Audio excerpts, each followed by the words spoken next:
Hey, Gremlin Gear.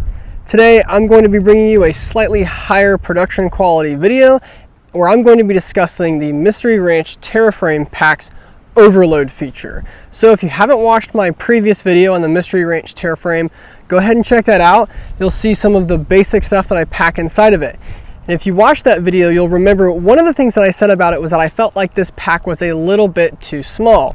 Recently, I've been actually considering maybe getting a different backpack, one that was much larger, 80 liters or 80 liters plus in size. But something that I didn't discuss because I hadn't used it yet is the overload feature. So today I'm going to be talking about a couple of the ways that that feature has fixed some of the problems that I've had and ways that you can use it where it's going to benefit you. So if you're new to the channel, go ahead and like and subscribe. And if you're returning, welcome back. So the overload feature can be found on a couple of Mystery Ranch's Terraframe packs. The Terraframe 50 is the one that I have, and it is the smallest of the packs. I do believe they have ones that go all the way up to 85 liters with the overload expansion feature, which is this section right here that is between the pack frame and the pack itself. Now, I've used this pack for a little over a year on different hiking trips, camping trips, and something that I always did was I put my sleep system, which usually consists of an Eno, a hammock, the straps for it, a tarp, and the sleeping bag, and all in stuff sacks right down here at the bottom. Larger, bulkier items that are, mid to lightweight go right down here in the bottom of my pack, and then everything else gets filled up. But what I found was, especially in the wintertime, if I needed to pack wet weather layers or warmer layers, I was either having to strap stuff to the outside of the pack or I was just really crunched on space.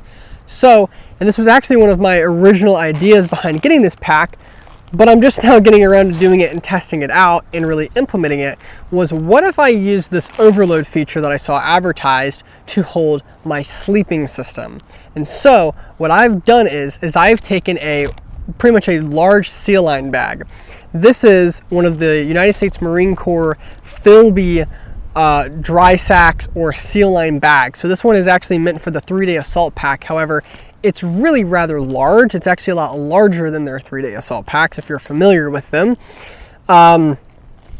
It's a much larger bag, and it kind of jams up the inside of that pack. And so I've had one around, and I thought that this wet weather bag would be the perfect thing to make an airtight seal in between the pack and the frame that is going to both waterproof my sleeping equipment, keep it out of the elements, keep it clean, and provide for safe storage of my sleep system. And so a cool thing before I dive into all this is that now that my sleep system is completely separate from my pack, pretty much if I need to completely ditch the sleep system, I don't have to rearrange the whole backpack.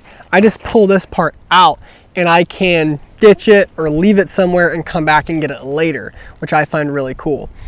Second cool thing, kind of niche and random, but yes, this keeps everything dry, but also these Sealine bags can also be used as like a buoyancy device. So if you actually fill this thing up with air, it's going to take up a little bit more space between the pack and the frame, but this will actually make your entire backpack buoyant and you can use it as a flotation device. So I've gotten to play around with that once with a different pack in the past. Kind of cool. If you're interested, it's capable of doing that too. So the overload feature isn't just for sleeping systems, but I've seen it used a lot of times for giant Pelican cases, for radios, camera gear, even the overload shelf on the bottom to hold something like an animal if you are hunting and want to hike out with the game that you killed. So this can be used for a wide variety of things. However, I will say one thing. If the load that you were carrying is kind of bulky in one area, let's say the bottom, and it's not very symmetrical and doesn't fill up the rest of this pack in the way that you cinch everything down, it can get kind of weird. I figured that out because originally whenever I was playing around with how am I going to put my sleep system in here, I was like, well, I'm going to keep my sleeping bag in a stuff sack because that only seems natural, and then just kind of load everything else on top of it.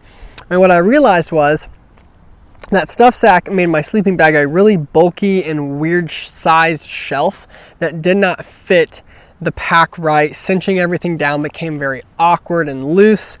And so I wasn't really a fan of that. So what I've done is I've actually just taken the sleeping bag outside of the stuff sack and I just compress it all the way down. So my sleeping bag comes up to about right here. And then I have a bivy bag for my sleeping bag, which is pretty much a rain jacket for your sleeping bag. It keeps the wind and the water off of you if you're camping in conditions that are wet and windy or just cold, because whenever you are hanging in an or a hammock, you have a lot more wind that's hitting you and you're more likely to get cooled off in the night. So I think a bivy is a really key item for like a hammock sleeping system. And if it rains, I've camped in the rain so many times, probably more than it's been dry. And one of the biggest problems is, even with the yeah, you're off the ground and the ground isn't, or you're not wet because you're not on the ground, but the rain can actually still run onto your straps and go and still get the hammock wet if it rains hard enough, which has happened to me before. So a bivy bag is going to help alleviate all of those worries, keeping your sleeping bag dry. It's a pretty lightweight item and it can compress pretty small, especially if you get a good bag for it. And then the rest that's on top is my hammock, the straps, and the tarp for it. Without further ado, let's get straight into the pack. So as you can see, there is a lot of space here. Yeah, you can carry Pelican cases for all sorts of gear. Another item that I didn't mention that you could carry back here is like a man portable radio. This is this is way more space than you're going to need for something like that, but you could design some shelf where maybe you've got, you know, a battery right here, battery pack, man pack radio set up, and the antenna coming out, and you have a larger HF, UHF, VHF, you know, all mode radio carried back here. And this is going to be good because actually all the weight is going to be closer to your center of gravity. And that's kind of the biggest thing here. That was another thing that I was thinking a lot about while building out this pack was, you know, now that this is here, my water bottles are actually pushed out further. And I was like, well, that's going to be pulling off of my back, you know, all that weight back there. And I usually keep a 2-quart and a 1-quart in those pockets, but you could also carry 2 2-quarts. And just with the hiking and camping that I've done this week with it, hasn't really been a problem. It's actually been pretty manageable. The only other thing that I've thought about is actually putting canteen pouches on the PALS webbing right here, maybe putting a 1-quart pouch here and one on the other side, maybe even putting the 2 quarts right there, but probably more like 1 quarts, and keeping that weight closer to my body. And that just might be something that I test out in the future a little bit. So this is the dry bag. And as you can see, this pack looks a little bit flimsy right now since it's not cinched up against the pack frame. And even whenever it was on this bag, it might seem a little flimsy. And that is because after I've put my sleeping system in here, I have way more room in this pack to where like it's not even filled up all the way. So this system gives me almost full utilization of this pack for like fun items that I actually need to carry in gear. One last thing I wanted to say about these side pockets where I have the water bottles, you can hold all sorts of weird equipment in there, like tripods for a rifle or a camera. Like I just brought my camera up here in the opposite side pocket, and a tripod and everything. These are made of some thick material that can hold all sorts of weird items, and you can strap it down with the side straps.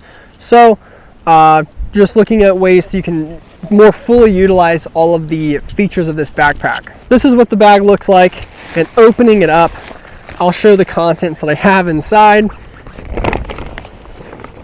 My straps, my pillow, which I forgot to mention, the tarp, and my And as you can see, all of these items are not necessarily probably the smallest, compressed the smallest way that they could be. They're all kind of like mid-weight, bulkier items, and they're just weird. They take up a lot of space. And honestly, because these are all, it's not like stacking a bunch of symmetrical squares or rectangles or something. They're all just like weird shapes. They create dead space within the pack. And so removing them from the pack and putting them in something like this, and then compressing it all, I think just utilizes space better. And then we have the bivy bag, which is of course going to come unrolled as I take it out. And last but not least, we have my Nebo sleeping bag that I have not in a stuff sack or anything. I literally just shove it down in there, and to seal all this up really well with these bags, to make an airtight seal, you need to roll this down to the max fill line. And then I'll literally just kneel on this bag, undo this valve right here, and lets all the air out while I compress the sleeping bag and everything. Lock it back up, and then it's airtight and compressed pretty small. I want to show the inside of the pack just as kind of like a comparison for my guys who watched the first video. So getting right into it, not going to go through everything in that I have in here, but check out how much more space I have freed up. So inside, I have a chow, I have an IFAC, I have my hygiene kit, my survival bag stuffed in the bottom, and I even have my stove and another Sea to Summit window bag for clothes or layers.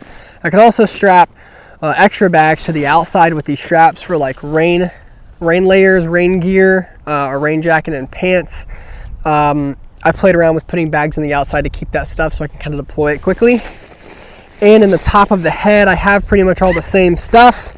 I've got water purification up here, or stuff to treat my water with, hand warmers, extra space in here for things that I want to fill it with, and I've got a poncho for rain. So I didn't want to get into the contents of the bag too much. Just keep this in mind, guys. It's good to have extra space in your pack. It's good to not keep your pack completely stuffed all the time with your gear, as everything you do, you're going to need to change the contents of your bag. So, you know, your gear kind of sort of does depend on your mission, whatever that is. And so it's good to have some flexibility and to be maximizing the space and the efficiency of your system as best as possible. So I hope this overload feature demonstrates that a little bit, and how I've been carrying my stuff a little bit more recently. And I hope you guys enjoyed. I hope this was a cool demonstration of the overload feature. I am actually going to be taking this pack out to do a Milsom West event this December. And so I've been playing around trying to make sure I have all my stuff kind of squared away, that I have enough room to be flexible, because I'm going to be carrying a lot of weird stuff that I don't normally carry for that event. And likely the sleeping system is going to be much smaller for that. So if you liked the video, give it a thumbs up, comment if you have any questions about this pack, or comment what pack you have and why you like it so much. So thanks for watching, and God bless.